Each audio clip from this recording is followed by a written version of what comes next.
Queen Elizabeth I of England, the Virgin Queen.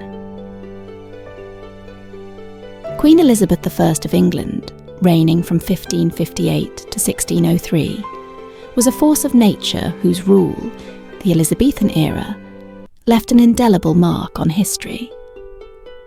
Born in 1533 to Henry VIII and Anne Boleyn, her path to the throne was anything but smooth. Her mother's execution when Elizabeth was 2 branded her a bastard in the eyes of the court, and her half-sister Mary the Virne's turbulent reign saw her briefly imprisoned in the Tower of London. Yet at 25, she ascended after Mary's death, inheriting a kingdom split by religion, broke from war, and dwarfed by powers like Spain and France. Elizabeth turned those odds around with a mix of grit, brains, and theatrical flair. She dodged marriage, earning the Virgin Queen title, spinning courtship into a diplomatic game with suitors from across Europe, all while keeping her autonomy intact. Her 1588 triumph over the Spanish Armada, aided by storms and English pluck, was a propaganda coup, painting her as England's savior. At home, she patched up religious rifts with the 1559 Elizabethan settlement, threading a needle between Catholic and Protestant extremes to avoid all-out chaos. Madame de Pompadour, the influential mistress of Louis XV. Madame de Pompadour, born Jeanne-Antoinette Poisson on December 29, 1721 in Paris, was far more than just a royal mistress. She was a cultural dynamo and political influencer during the reign of Louis XV of France. Raised in a well-off but not noble family, her father was a financier with a murky past. She was groomed for greatness, educated in the arts, and nicknamed Renette, Little Queen, by her doting mother. At 19, she married Charles Guillaume Lenormand de Tillol, a move that gave her entree into Parisian salons.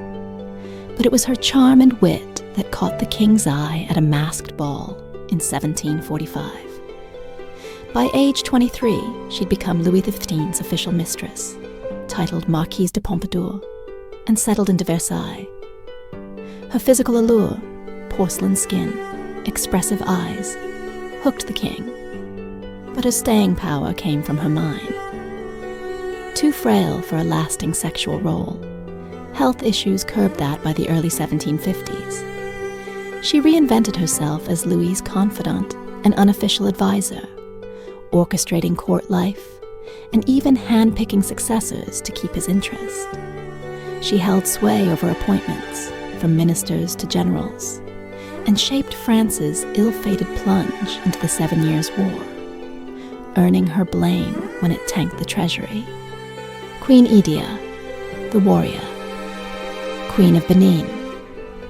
Queen Idia, often hailed as the warrior queen of Benin, was a formidable figure in the history of the Benin Kingdom, located in what is now southern Nigeria. She lived during the late 15th and early 16th centuries, though exact dates of her birth and death remain uncertain. Historians peg her life roughly between 1450 and 1530. As the mother of Oba Esiji, who ruled from 1504 to around 1550, she played a pivotal role in securing his throne and bolstering the kingdom's power during a tumultuous era. Idia's story begins with her marriage to Oba Ozulua, a warrior king who reigned from about 1481 until his death around 1514. When Ozulua died, he left behind 2 strong sons, Esiji and Arhuaran, sparking a bitter succession dispute. Georgiana Cavendish, Duchess of Devonshire, the fashionable and political icon. Georgiana Cavendish, Duchess of Devonshire, born Georgiana Spencer on June 7, 1757, in Althorpe, England, was a dynamo of the late 18th century, a blend of style, charisma, and political grit that made her a standout figure in Georgian society. At 17, she married William Cavendish, the 5th Duke of Devonshire, in 1774, stepping into one of England's wealthiest and most influential families. The match catapulted her into the spotlight, and she seized it with flair, becoming a fashion trendsetter and a Whig Party powerhouse. Her style was legendary. At Devonshire House in London, or Chatsworth in Derbyshire, she turned heads with towering hairstyles. Think ostrich feathers and miniature ships, crafted by her hairdresser, often reaching 3 feet high. She popularized the picture hat and flowing muslin dresses, softer than the era's stiff silks, setting trends that rippled across Europe. Her knack for spectacle wasn't just vanity, it was power. Every outfit was a statement, amplifying her social sway. Marguerite de Valois, 1553 to 1615. Queen Margot. Marguerite de Valois, often remembered as Queen Margot, was one of the most fascinating and controversial figures of Renaissance France.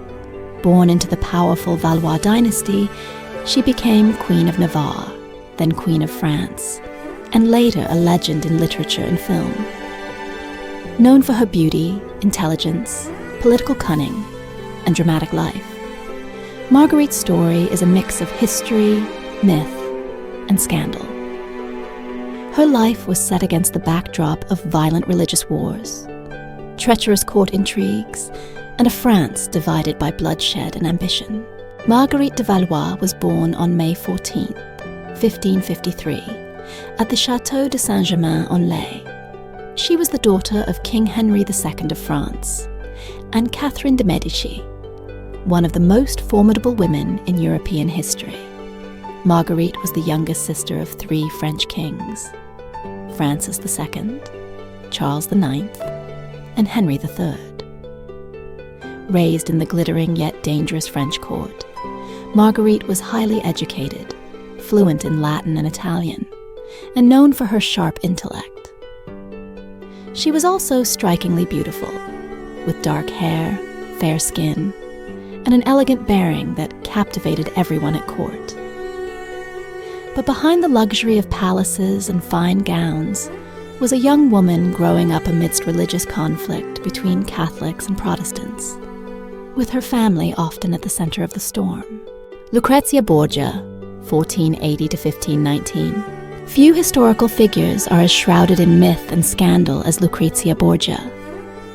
Born into the infamous Borgia family, she was the daughter of Rodrigo Borgia, who became Pope Alexander VI, and sister to the ambitious and ruthless Cesare Borgia. Her name has long been synonymous with intrigue, poison, and seduction. But how much of her dark reputation is truth? And how much is legend? Modern historians are re-evaluating Lucrezia Borgia, revealing a complex woman who was not only a pawn in her family's political games, but also an intelligent and capable ruler, a patron of the arts, and a survivor of an era defined by power struggles and betrayal. Lucrezia was born in 1480 in Subiaco, Italy. She was the illegitimate daughter of Cardinal Rodrigo Borgia, who would later become Pope, and his mistress, Vanozza de Catanei. From an early age, Lucrezia was caught in the web of her family's political ambitions. The Borgia family, originally from Spain, had risen to prominence in Italy. Rodrigo Borgia was elected Pope in 1492, taking the name Alexander VI. As Pope, he sought to consolidate power for the Borgias, using his children as tools in his dynastic plans. Lucrezia, as his only daughter, was a key piece on his political chessboard. Educated in the arts, languages, and diplomacy, Lucrezia was known for her beauty, intelligence, and poise. Contemporary descriptions praise her golden hair, pale skin, and greenish hazel eyes, as well as her grace and charm.